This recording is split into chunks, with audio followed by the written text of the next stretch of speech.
Welcome to the Natural Health Podcast, where we bring awareness of sustainable health in the business hustle space. The Natural Health Podcast is perfect for the high-performing business-minded individuals who want to work with their biochemistry to achieve optimal health. It's Friday, which means it's time for friends sharing facts about health, business, and overall success. In today's episode, we talk to Thomas Sharp, who will talk about the spiritual growth in business. Thomas started his natural and holistic health business back in February 2019 with 300 pounds. And now a year later, mountain life is on each continent. Thomas has no formal education, no mentors, no contacts. However, he does have his tendency and faith, which is the sole reason he's able to live the dream he's living right now. It is the connection and inner faith that drives him, and that is exactly what he will be sharing with us today. Welcome to the Natural Health Podcast. Hello, thank you for having me.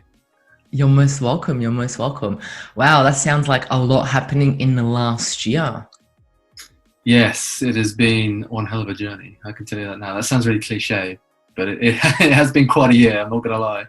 I can just imagine. I mean, not just with everything that's happening in 2020, but I know I spoke to you about a year ago and you were on your way of deciding what you're going to do with your life. Do you stay in your full-time job? Do you leave and, make your dream come true and start a business? How's it going to end? I'm getting like deja vu. Yeah, I do remember that. I remember that conversation vividly as well. It has been a very exciting year, and I'm looking forward to sharing and just trying to get a good message across, for sure. Beautiful. So Thomas, let's get started. So what have been the key turning points in your journey to where you are today? Let's educate the audience a bit about you. So Thomas Sharp, I run Mountain Life in the UK, and I market and distribute superfoods and sort of holistic health foods around the world. And the number one thing for me was the mindset.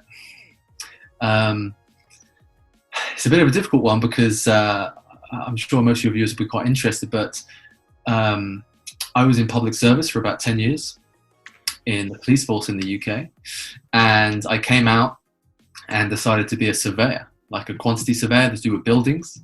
And I had a very negative mindset. I was like trapped in the root chakra all the time, a very negative mindset, especially when it came to like being risk averse and money. Looked at money like it was bad.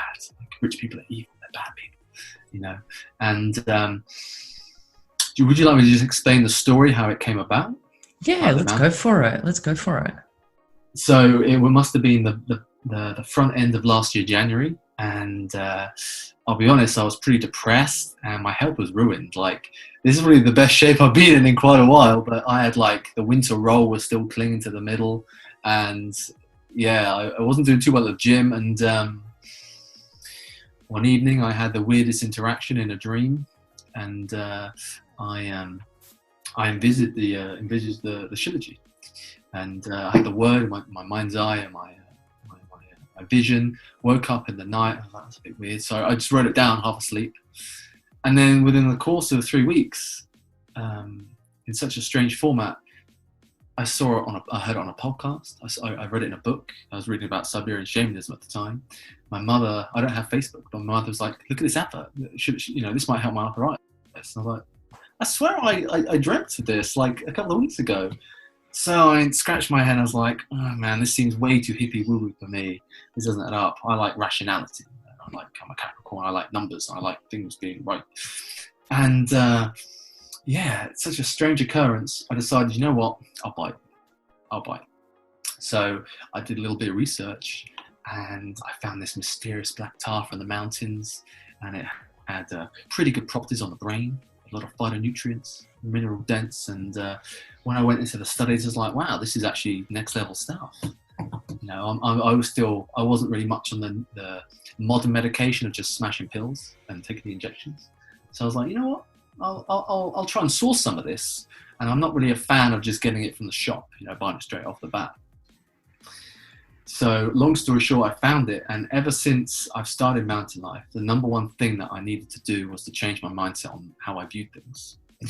And the first one was money. And how to say it certain sense. I viewed having wealth as a bad thing, like a really negative thing. And if anyone try and give me a handout or a bailout, I wouldn't take it. I want to do everything my own. But I learned that you can't do everything your own. You need to change up here before you start actually attracting certain things, which is what a lot of people would say is like the law of magnetism or the law of attraction. And that, to me, was the number one thing that changed everything completely. From having no spiritual modus or mindset to being full-blown, that's belief system, that's like completely factual in my belief system. It has been a whole year. And the number one thing I recommend to anyone is to change the mindset.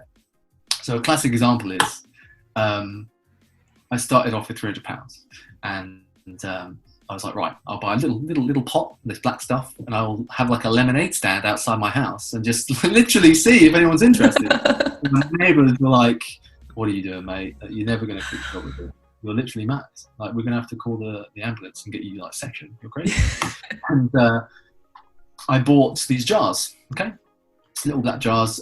In fact, this is the main one, these jars. And of course, I had no idea what I was doing. So I just bought the wrong ones.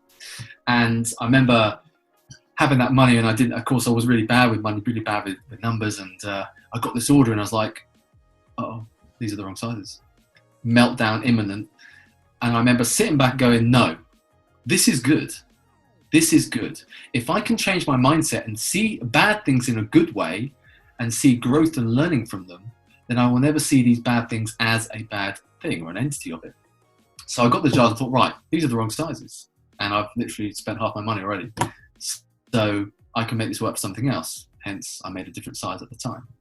And the mindset change was whenever there was a bad problem or I lost out somehow, is to see the good thing of it. So when I went for investment and I didn't get my investment, cool, I got more of the company. That's no biggie, you know. Or when I would call up an influencer or sort of try and find someone who I can trust and liaise with to be like an ambassador for the brand, and they would just give me the pie or not be interested, sort of reject me a little bit. Be like, that's fine. Like, I know that I'll find a real trustworthy person down the road. When it would be really easy to just have a meltdown and a panic and a flap, like, oh damn it, I haven't gotten on board, you know, plan's not working. And the fluidity of the whole business model, especially in today's generation, today's society, is being able to manage risks and manage problems. I think a modern entrepreneur is pretty much like an engineer. They see a problem, they fix it. And if they can't fix it in this way, they need to discover a way to fix it. And that is the number one. And when you have that mindset applied with faith, knowing it doesn't matter what's going to happen, esoterically, it will amalgamate or it will formulate. You can't really go wrong. Wow, that's crazy. So going from working in public service, going to working to a private sector, which is all logic, which is all numbers, which is all working with your brain, with your head, and making sure things make sense in a way, and not being really happy, to moving to actually having a dream where your business comes into your dream. This is the part that I love. I love that it came in your dream. And then the other part that I absolutely love is you made it happen. A lot of people get dreams and they're like, oh, that I don't, just let it go, whatever, it doesn't make any sense to me, because they're logical, like you said. But then it came in your dream and you made it happen, and it kept coming to you, and you made it happen. I think that's absolutely, I think you should give yourself a pat on the back for actually going forward and making it happen.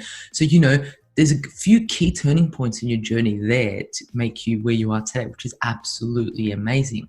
So in regards to, I would say you're pretty successful, you know, in last year, what you've done. But so here on the podcast, we'll talk a lot about success and what it means, different things to different people. Before we go any deeper into our topic today, I wanted to find out, what does success look like for you right now? For me, success means that I'm my own boss. So back when I was in the force, in the public service, I was like a monkey in the system, and I had no brain. I didn't think for myself. Someone thought for me, and I would just enact that thought process. And I know with it's the 6th of 2020, like realistically, the police are in a bad pot. But honestly, I was one of the good guys. I generally wanted to do good for other people, to be service to others rather than service to self. And success for me, when I left, I was like, right, well, I want to be my own boss. Not in the fact that I can just slack off, is that I want to be free. Free to the point where I don't have to pretend to be friendly with someone, or pretend to have to. I think the easy way to say it, I suppose, is I didn't want to work for someone else knowing that I'm going to fulfill their dreams, not mine. And that was a big one for me. I've got big dreams financially for the business, where I want it to go. And once it gets there, it's done. Like, I'm quite content at where I want it to be. I'm not going to be a Zuckerberg or a Gates and start controlling the puppet strings. But for me, it was being able to get up when I want, go and do the washing when I want, go into town and buy my food when I want, rather than having a set process. And I'll be honest, Mihaela, the first month I completely DOSed. When I first left my job in October, that first month was a complete mess. I was waking up at 11 in the morning, no routine, just coming down in my pants, eating porridge and like a teenager. Yeah, literally like a teenager. And then I realized real quick, like, wow, I'm going to slip back into some bad places if I don't, hustle and get this sorted out. So success to me is being able to do what I want, be who I want, without having to conform in a good way. Like I don't have to pretend, because in surveying, I couldn't have long hair. I'm dealing with clients who are extremely multi-millionaires that want a house built, and I have to be there and be suited and booted. But realistically, I like running around in haram pants and riding my motorcycle, like hippie at heart. So I couldn't fulfill that part of me that I wanted to be. I wanted to be a specific person, and I couldn't fulfill it in the job I was at. So now I can be. I can be as wacky and as taboo as anyone that I like, and I have fans and I have, not fans, I guess. So that was the main thing for me, being able to just be free of the, you hear it on these silly adverts on Instagram, the 9 to 5, but technically be free of being in comfort. Comfort's a bad place. Comfort's a real bad place. Humans have never been in comfort. They've always been in strife, which is a good thing. I know you can't have darkness without the light, and vice versa, but when a human is put in a position of panic or worry or fear, two options: fight or flight. You either go with the boat, you roll with the bones, you do what you have to do, or you flap and you sink. And for me, it was a case of, well, I know where I want to be, I know the end goal, I got the vision board, I know where I want to achieve. So I can't just do 2 hours of work a day. I've got to do the 12-hour days for 7 months, and eventually it'll pay off, which it has. So yeah, the success for me definitely is being able to be more free and be able to be myself, which I love that. Yeah, I love that, because when individuals are working working for someone else doesn't mean it's wrong, but working for the wrong company may be hurting you internally, because your values are not aligned with the company's values, and therefore you're not being yourself. Therefore you're holding back from the beautiful, raw, vulnerable self that you could be, and impacting the world in such a positive way. And I guess that's what kind of was happening to you. And then you just went across and went, you know what, I want to be me. I'm going to be that hippie at heart. I'm going to have long hair. I'm going to just do things the way I want to do them. And it seems to be working for you. It works pretty well. I'm able to FaceTime my parents every day. I made some beautiful business contacts, really good people. I get to socialize more. Although, on saying that, it doesn't happen overnight. People always see the iceberg. They don't see the bit underneath. And the underneath is the tears that have been sown when I've cocked up, and the late nights, working till 2 a.m, getting up at 6 to repeat, and just completely, unfortunately, destroying your own health at the benefit of giving health. It's a weird paradox. It is. It is, but it's not forever. It's not permanent. It is a temporal process. And that's the key. That's the key. 100%, making sure that it's not a permanent thing. Exactly. All right. Well, that was an amazing introduction to you. We know a little bit about you. We know a little bit about your business now. So let's get into the topic to educate the audience on something that I believe you can provide a lot of value in. So let's talk about spirituality and the spiritual journey. So what does it mean, and how does it link to business? Because when individuals think about spirituality, they don't think about business, or they don't think, oh, it's an asset that's going to benefit my business. But so let's enlighten us. Ooh, such a big question. So, Charlie, what does it mean to me? Well, basically, Michaela, I was not a spiritual person until the 9th of June last year. I love how you have a date. I love how you got a date. On the 9th of June, things changed, Thomas, huh? It did. It's framed right in front of me. There's a little photo frame of a small token of that day. But I was very much in the system, in the political spectrum for most of my life, and I would be very tunnel vision on my views, which caused a cataclysm in my life, as in like sadness to leave 10 years of doing what I did and being lost, had no purpose. The mountain life gives me purpose, gives me a reason to get up. And for the awakened masculine, that's what a lot of men need to find. Playing video games and just dossing around at home isn't good for men, especially, we're workers, we're builders, we like to be doing things. And just for the record, it's not a sexist thing, it's just I'm a man, so I sort of know how men work. But for me, it was I needed purpose. And on the 9th of June, I decided, you know what, I want to seek some answers. So I decided to take some mushrooms. Went out into the woods where I live in Somerset in the West Country, and I set the right intentions. I was on my own, kind of foolish, I suppose, but it is what it is. And I had such a powerful experience that one would only say that I met either God or Source or the light at the end of the tunnel, the entity, whatever you want to call it, whatever religion puts it in a box. That's what I experienced, and changed me forever. Bang, gone. There's no going back. It's like someone was like, okay, you've done it's like playing a video game. You've done the first bit in the starter zone, the protected bubble, and then you go out into the real world and be the adventure character where you can die, you can suffer problems, and that was it. It just turned the switch on, heart bang open, and I just I realized that a good 20 years of my life was a lie to some degree. In terms of my mindset and my thought processes were completely wrong. And ever since then, the plant medicines, because they're not drugs, that's what the state calls them, the plant medicines enable me to tap into regions of my consciousness, or to regions of the ether, the Akashic, whatever you want to call it. So you can only imagine it as a big USB in the sky. You can tap into, you can extract data that I can use rationally and functionally in the real world. So, for instance, the Mountain Life logo came from an experience I had on mushrooms, which is quite taboo for a lot of people. But in order to expand yourself, you need to go into the cave. Sorry, what's the term? The treasure you seek is in the cave you do not wish to enter. And that is very big in my life. Like, there's experiences that I've never wanted to do, like public speaking, start to panic and get the flutters. But once I took these plant medicines, it basically showed me the way, and it healed trauma, which was blocking me from progressing as a person. So that to me was a big thing, and I think in today's generation, it's really like people are starting to be really much more conscious and aware of certain things. And the age old.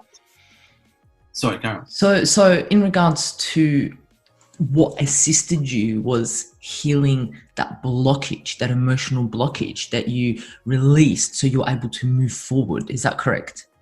100%.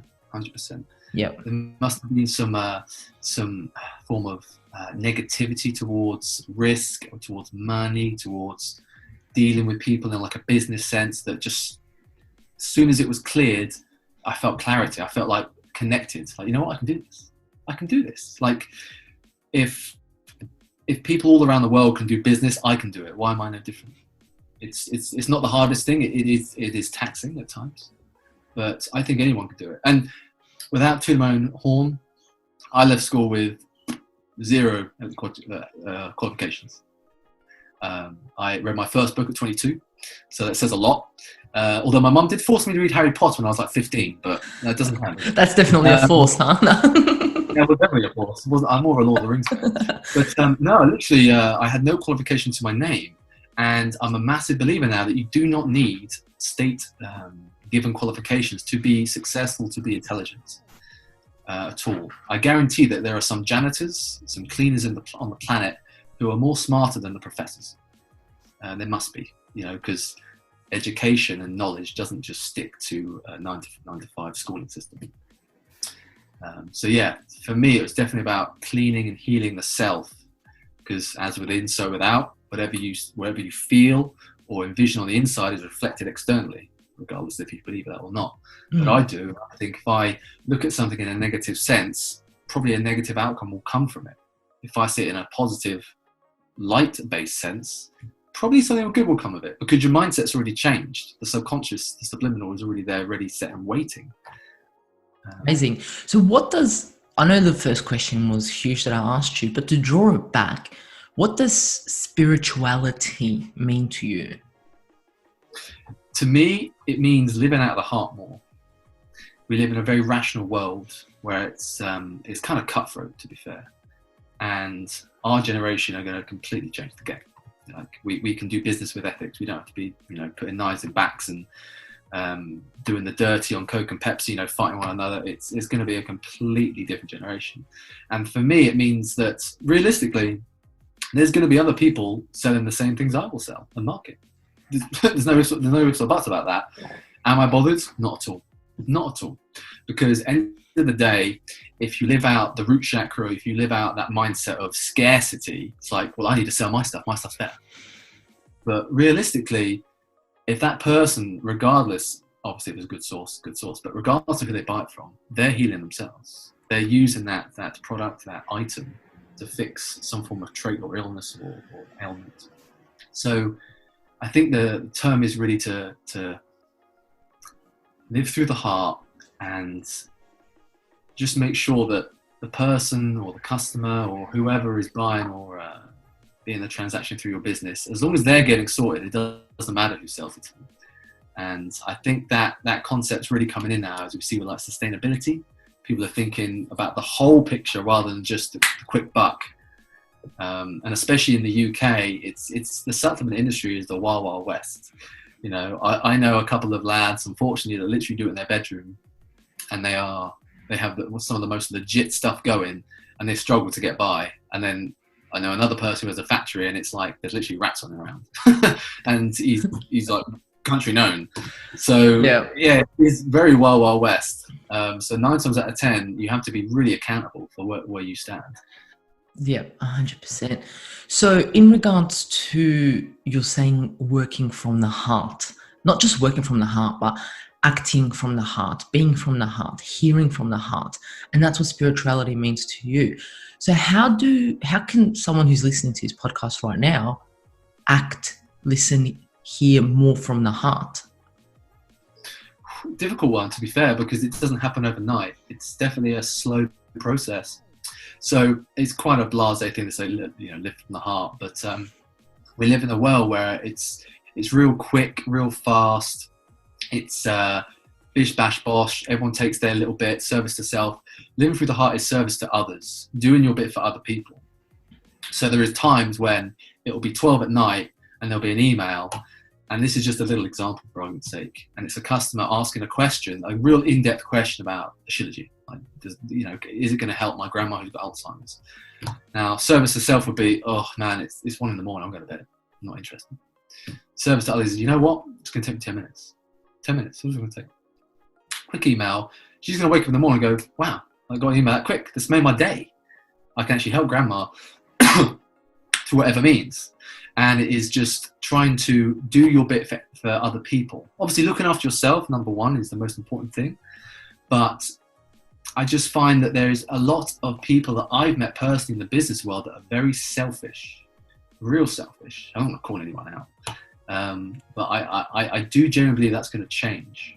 And the second we start looking after our planet, looking after our customers personally, rather than just giving them a bog standard email that's just done by a contractor or freelancer in another country, having a personalized approach, we can really, really change the way we interact with people. Because humans are humans, they're not disposable at all. And that's the sort of the feeling I get these days. So it's more about doing the little bit extra that normally most other people wouldn't do. Because the smallest interaction can literally change someone's day. Literally change someone's day. And you never know that There could be someone sitting there sending an email, asking a question about something or inquiring, and I just doc sit for the morning, and they could be in a really bad space mentally. You never know. So living at the heart in a business sense is obviously making sure the numbers work right, but trying to service others before yourself. Customer's always right, always. You know, it's the energetical transaction. They're buying my products. In form for that, I get a monetary expense. I'm giving them something. So it's a transaction, an energetical transaction. And if I'm getting 90% and they're getting 10%, that's a bad transaction. That would never work in thermodynamics in terms of like energy exchange. So why should it work in business? It's just how I see things. So I think going the extra way really does help, 100%. And people need to like use this more rather than using this. I love it. I love it. So in regards to, I love that how you said, if, you know, I'm getting 90% and they're getting 10, how is that a business deal? You know, but that's what we have perceived to be business for so many years. And, but the question that popped into my head when you were talking is spirituality, right? And money. How do the two link? I think there's two types in the spiritual world. There's the people who want to be on Glastonbury tour, doing the kirtan, just chilling out in the haram pants at 5 o'clock in the afternoon. And there's those like me who I want to be successful. Now, what does success mean to me? Well, realistically, I want to be able to make my dad proud because he's a boomer, so he won't see the spiritual side, he'll just see the figures. That's all he cares about, really. But there's this attitude where the more money you have, you've done something wrong or you've cheated someone. Complete garbage. Like, the money has been around since day dot. When we were primates, before we got given the spiritual beam from whoever, I was trading you a rock for a club. I can club whoever, or I can trade you this bit of flint. You make me a spear, and then I go spear a deer and give you food. There's a transaction. It's bartering, isn't it? And the monetary system, as bad as it is, unfortunately, it's a bartering system, an exchange from one to another. So in spirituality, in the concept of money, I think there's a lot of taint around it. But in my opinion, Mahela, the art of attraction, the law of magnetism works. And I'm a classic example for that. If you change your mindset, because it's a radio antenna, and you broadcast a certain frequency for something, you'll receive it back. And I think those people who always see, or they say, she shouldn't have this or they shouldn't have that, negative, straight away you're beaming out negativity. You want to attract positivity, so you've got to change your mindset. And I have a very good friend of mine who is very spiritual. He really knows his esoterica. He's really into ancient arts and ancient symbolisms. He knows his stuff. He's really woke. But realistically, in the business world, he's not, because he hasn't done the homework. He hasn't changed his mindset on things. And he will see very wealthy people in suits driving Lamborghinis as bad. They're not all bad. There's going to always be a small bunch. There's always going to be that small group who are just douchebags, and they're going to take the average guy for a run. It's that advert on Instagram. Sign up my course today, buy my course, and you'll be a millionaire next week. Well, if that's the case, why aren't you a millionaire? That's the question. And yeah, realistically, there is nothing wrong with it at all. It's all an energetical exchange. The more energy you have in terms of vibration, the more you will receive, and vice versa. So I love that because it's an exchange, and this is where a lot of individuals have a negative mindset, because they're like, okay, I want to be spiritual, I want to be connected, I want to work from the heart. However, if I work from the heart, it means I'm going to be poor. Where that is, it's not wrong. I shouldn't say it's a wrong view. It's a blinded view in a sense, because if you work from the heart and you have that energy, like you said, you will get that energy exchange back. And in this sense, on this earth, it is money. So therefore, if you give, you will receive. Isn't that right? 100%. It's like a karmic debt. If you give out, you can make a quick buck. I love that you're talking about this. It's so true, though. That's the thing. Belief system Let's and be perspective. raw. Let's be raw and honest. Yes, It is 100%. a promise, yeah. You can make a buff thing and sell it to a load of people. Eventually, it doesn't matter. It may not be tomorrow, it may not be next year, but you will get your just desserts. Maybe this life, maybe the next. But realistically, it is an exchange. And I'll be real and blunt with the esoterica. If you're a man and you're like a celibate man, you practice like seminal retention, you do like qigong in order like energy transference around the body, you're really into yoga, you do the sun gazing, barefoot, you name every holistic practice, you do it, you're gonna have a high vibration, you're gonna attract people, and your viewers will be like, Thomas, are you sure? Like, are you real about that? 100%, because I've done it and it works. From literally starting this, not knowing a single person, to having it all around the world and having some pretty big contacts, it only happens because you attract what you want. You can only have that want when your vibration is higher. And when you're doing dodgy dealings, again, it's all tied to the vibration of your energy, your persona, your you. If you do dodgy dealings, you're going to bring it down. So it's not going to happen anyway. Again, because us humans, we like to see things in the physical to be like, yeah, that's a thing, that's real, that's true. We don't really always buy the stuff we can't see. Not buy it and purchase, as in like, understand it. But most things happen behind, real eyes see real eyes. Most things happen behind the veil. We can't see them, but they're in practice. So yeah. Well said, well said. So in regards to, if someone who's listening goes, okay, what are some practices that I can implement in my everyday to be more spiritual, to work more from my heart, to accept this energy exchange? What would you say they would be? Well, if there's any men listening to this, seminal retention every day of a Sunday. It is one of the oldest practices in men, celibacy. Obviously, you can look at Tantra and such, but energy comes from within. So you've got to maintain that energy. You ever had a conversation when you've been talking to someone for a while and by the end you're just drained? It's just tired. It's because it's literally like they've been sapping the energy out of you. And without going into too much detail, because it can be kind of in depth, but for men especially, there's a similar retention. I also think having a diet that suits you is right. Diet is very important. I have a very particular diet, but realistically I try and avoid sugars, carbs. I try and avoid carbs like the plague. Obviously I treat myself, but having a good diet is right. Sleep, and this is going to sound really ridiculous, but just being aware. And that word was battered around in 2019 quite a lot.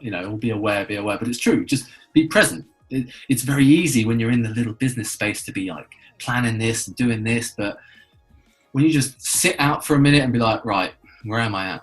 Well, I've got a roof over my head. I'm not starving. I had a nice glass of water, distilled, Berkeley filter. Thank you very much. Like, life is good. I'm happy. I'm content.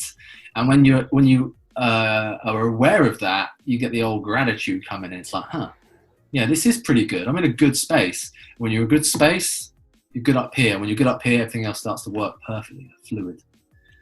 When Beautiful. you're chaotic, the mind, everything starts to crumble. And that's the biggest lesson I learned, is that when you're really struggling to cement certain things mentally, everything else seems to just collapse.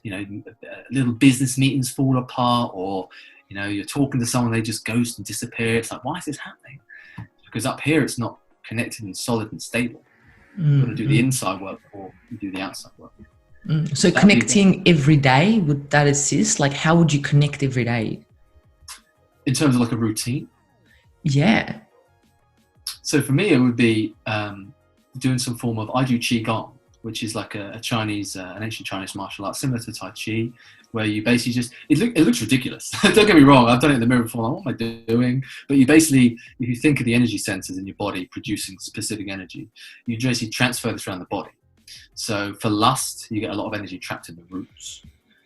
So you want to transfer that out of the body, pull it up to the brain in terms of breathing exercises. The Qigong simplifies that. So that is a good one for me in the mornings. And then I will usually have a glass of water and just sit outside with my shoes off on the grass. And my neighbour will just pop over and be like, oh, man, what are you doing? Nut job.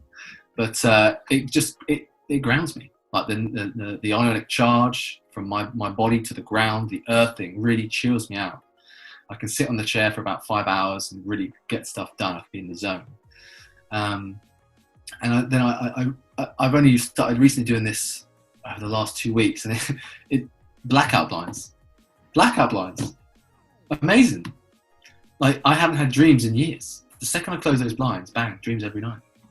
Just like bang, straight to the ether, into the astral realm every single evening. And it's funny you say that, because every time I talk to someone, like, I get blackout blinds, they're like, well, that's not going to change anything. But I'm so glad you mentioned it. It's literally just a bit of fabric. Changed my life. A bit of 20 quid off Amazon. Yes, I put it up and it was a bit wonk, but it doesn't matter. I think it's to do with the melatonin in your skin. Your body understands you're in darkness, and so then the third eye can activate, something along those lines. But yeah, that is a good routine for anyone, in terms of doing some form of biohacking, spiritual practice. Yeah. So yeah, the grounding is magical, and I have been a little bit of a sook lately because it is winter here and it's freezing. But talking about that, I'm definitely going to do this after the podcast. But yeah, the research on grounding is absolutely extraordinary. It puts you in a parasympathetic mode. It gets you to recharge. Your energy changes. I think I saw one of the guys holding one of those EMF meters, and then it was really high, and then as soon as they grabbed it, it just reduced. So the exposure to it just reduced. It made them the same as the earth, which is mind-blowing. And if that can bring us closer to working from the heart, and if that could give us closer to serving our customers, our clients, to give a better, fairer transaction, let's all just ground. 100%. When you if you think about it in an esoteric sense, we are all one, having a human experience. And every single day we live our lives the complete opposite to how we should live. We eat garbage. We wear things to prevent our body connecting to the grid. Just like you'd have a Lego man stuck to the little Lego thing. He's connected, isn't he? They become one. It's the same with us. We have radio waves blasting through our bodies every day. Don't get me started on 5G. And yeah, basically we live our lives in a really complex, manic way. And like you heard it here first, the 15th of the 6th, 2020, the natural health revolution is going to explode. We're going to understand that we don't need to be smashing pills and tablets every day. We can just take a pine nut kernel, take a seed oil, rub it on your face, and it gets rid of acne. Literally everything that we need is already produced. We don't need to have it in a processed format. Nature has the answer. Nature has the answer.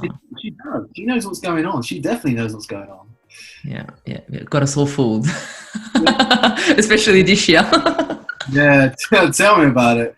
Playing some serious games. Yeah, that's all good. So to wrap it up, to finish off, I always ask this question to all my audience, and I would love to know your answer to this. So this is the Natural Health Podcast. So I would love to know, what is your best kept secret natural health hack? Ooh, natural health hack. Well, you can't see it today, but the main is I had a number 1 last year in March. So I had literally like a buzz cut. So my natural health hack is going to be shilajit, an egg yolk, virgin olive oil, a little bit of honey, preferably raw if you can get it. Whisk it in a bowl, in the hair, massage the hair like you're giving your partner like a really good back massage. Like, put some love into it, some like really get that scalp activated, and leave it in for 20 minutes. Wash it out with cold water. 2 weeks later, you'll be laughing. The hair growth is phenomenal, and your hair just feels different. I've seen you do that, and I've seen your hair. It looks absolutely amazing when it's down. I was like, ooh, in 1 year that hair grew. It's ridiculous. It is ridiculous. I will have to get, if I had my passport, I'd show you my passport image last year. It was like, what? Like, are you sure not wearing a wig, mate? It is a bit mad. But yeah, that's twice a week, every week. Twice a week. And if you think about it, it's just natural minerals directly to the scalp. The blood vessels are open. They can take in the mineral content. They don't need to transport it anywhere because it's at the root of the cell. So Yeah, that is my one hack. That is amazing. Thanks for sharing that with us. To have great hair, follow this recipe. I absolutely love it. I wasn't expecting something like that, and then it just came out of nowhere, and I was like, awesome. Yeah. Well, to be fair, my hair, I used to have hair down literally past here, real long hair, and I cut it off for the corporate world. So Yes. Couldn't be yourself.